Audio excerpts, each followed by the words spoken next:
پرۆژەیەکی کەلەپوری و شوێنەواری مێژوویە بە سەدان دەستنووس و پەڕاوی مێژوویی نووسەر و شاعیر و بیرمەندانی مێژووی کورد کۆکراونەتەوە و بۆ سەدان ساڵی تر دەپارێزرێن.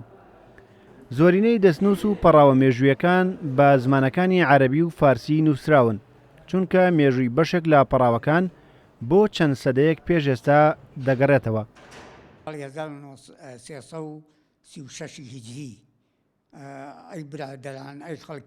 دکتۆر سەلاحەدین سەنگاوی پسپۆڕی هەڵسەنگاندنی دەستنووس و پەڕاوە مێژوویەکانە بە ئەزموون و شارەزایی خۆی زانیاری لەسەر مێژووی نووسراوەکە ڕوون دەکاتەوە.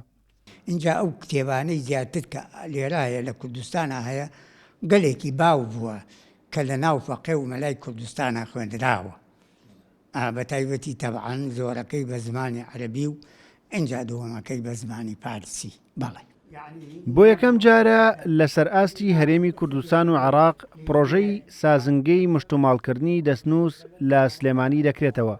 هاوکات هەوڵ دەدرێت لە ڕێگەی ئامێرێکی تایبەتەوە مێژووی ئەو دەستنووسانە دیاری بکرێت کە ساڵی نووسینەکەی نەزانراوە. ئەم پرۆژەیەش پرۆژەیەکی ئیستراتیژی گرنگی ژێرخانی کەلەپور و شوێنەواری هەرێمی کوردستانە. ئەم پرۆژەیە دەیان دەستنووسی مێژووی نەتەوەکەمان لێرە ئەپارێزرێت. ئەم پرۆژەیە هاوبەشی ڕێکخراوی گەردەهێنکردن و زانکۆی بەرلینە و بەڕێبەراتی شوێنەواری هەرێم و بەڕێبەراتی شوێنەواری سلێمانی و مۆزەخانەی سلێمانیە. Foundation congratulates you all on the realization of the paper restoration laboratory, which will greatly contribute to preserving books and other documents that shine a light on Kurdish history. ڕێکخراوەکەمان پیرۆزباییەکی گەرمتان لێ دەکات لاکردنەوەی ئەم پرۆژەیەدا کە هاوبەشێکی گرنگی دەبێت لە پاراستنی ئەو کتێب و دەستنووسانەی مێژووی کورد ڕووناک دەکەنەوە.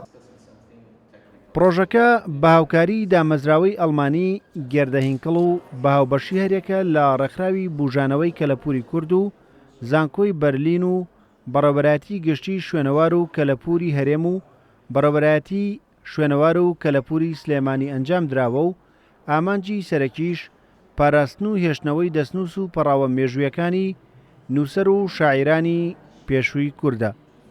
ڕێبازیوە کورسات نیوز سلێمانی. زانەوەی هەڵەوەرێ پێشتر ئێمە خینە ژێر ئەو جیازە ئەگەڕێتەوە بۆ